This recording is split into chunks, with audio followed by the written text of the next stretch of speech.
before we get into the meat of this thing, which is probably the most common and simple mistake guys who mess around with Chrysler products make, we have to first do the winner of our Holley 3-barrel giveaway. So, put our glasses on. So our winner here with 157 likes is Dodge Dart Dude. So his name is George Romano. He's from Connecticut.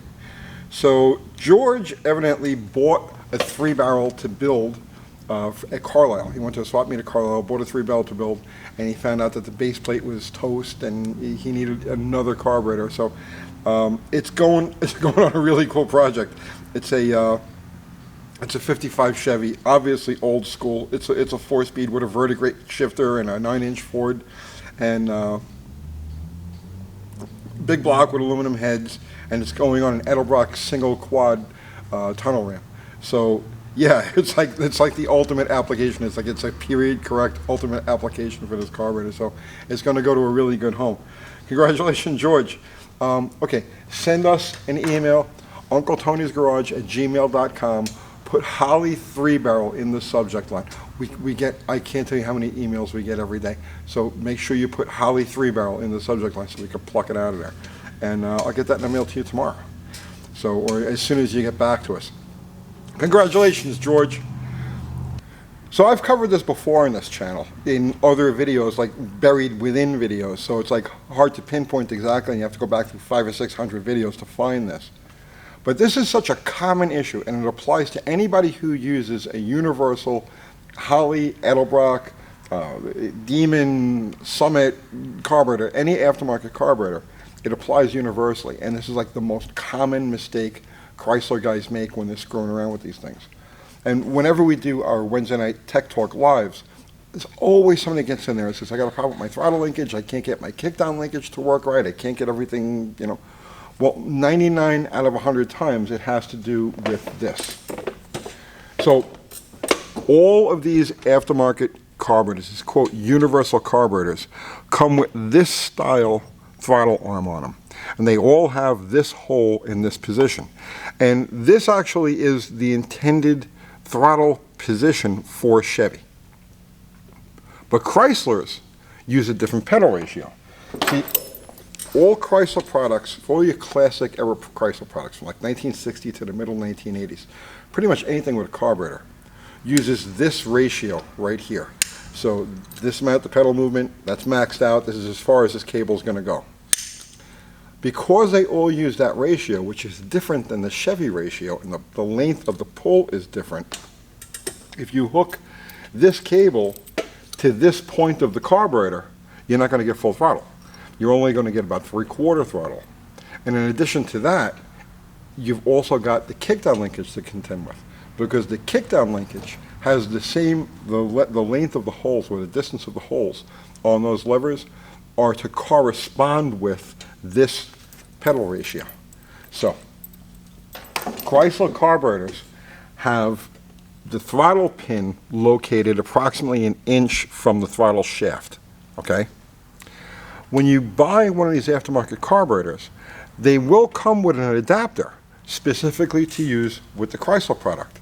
And what it does is it bolts to these other holes, normally unused holes, bolts to those holes, and it comes off like this and up, okay? And that is where you would connect your throttle pin. I got a throttle. This is a manual transmission throttle pin, but the automatic one would have the extension on it for the kickdown linkage, but you get the general idea. So you've got that adapter specifically for the Chrysler products, and it actually moves the position back slightly. So it comes out, up, it has the hole in the correct distance, and then it moves it back slightly.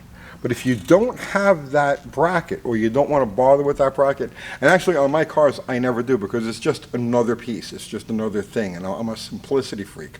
So what I found is that if you drill out on this carburetor, if you drill out this hole right here, and you're going to find that same hole approximately in the same location on your Edelbrocks and your Holleys, the Summits, all have a hole in this basic location.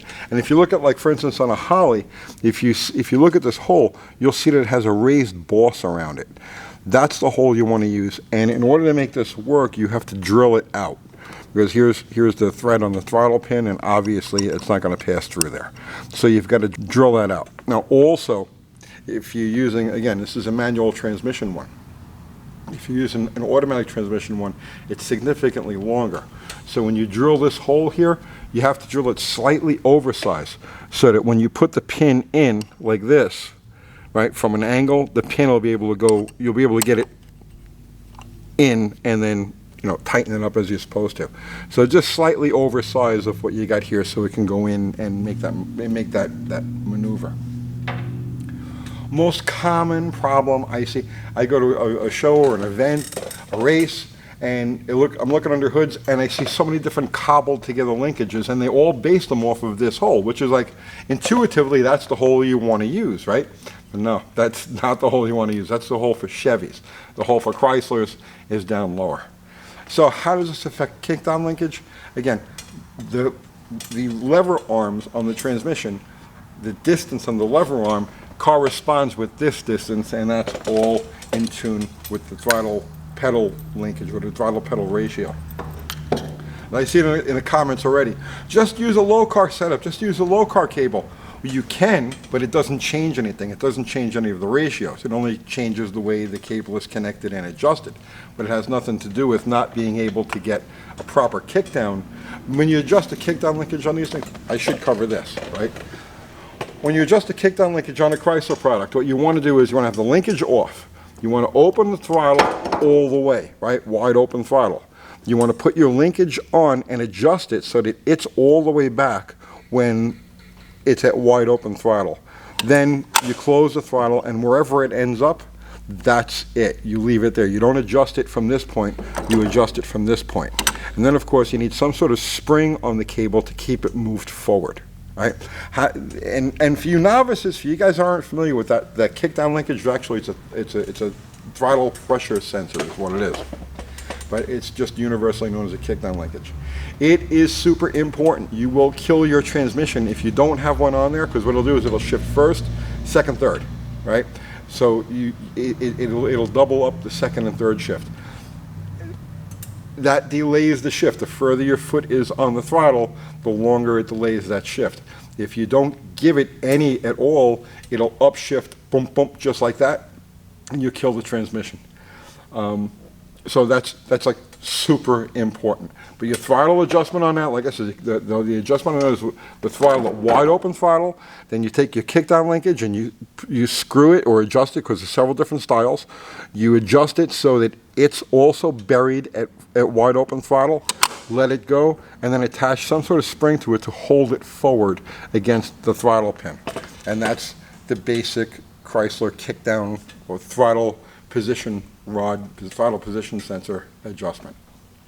So I hope you got something out of that. I'll see you tomorrow.